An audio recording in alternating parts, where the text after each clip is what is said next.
সম্মানিত কৃষক কিষানী ভাই বোনেরা, আসসালামু আলাইকুম রহমতুল্লাহ।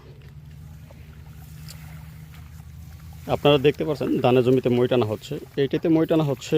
এই ধানটা আমি চারা লাগাইছিলাম বাতি, যার কারণে দেখতে পারবেন এই যে থুর হয়ে গেছে এবং ধান বের হয়ে যে শীষ বের হয়ে যাচ্ছে। এই যে শীষ বের হয়ে যাচ্ছে, এটা এইভাবে মই টেনে দিলে তাতে ওই আপনার ধানের গোটা ভেঙে যাবে এবং পাশ কাটি, নতুন করে পাশ কাটি হবে, যার কারণে এই ধানটার মই টেনে দেওয়া হচ্ছে। শুধু এই ধান না, আপনারা যে কোনো ধানই লাগান না কেন মই টেনে দেবেন। মই টেনে দিলে অনেকগুলো উপকার আছে।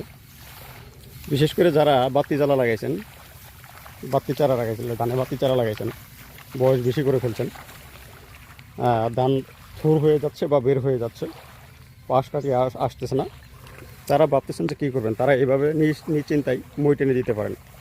এমনভাবে মই টেনে দেবেন যেন একটা ধানে গাছও আপনার এই সোজা না থাকে, সব ধান বড় ভেঙে যায়।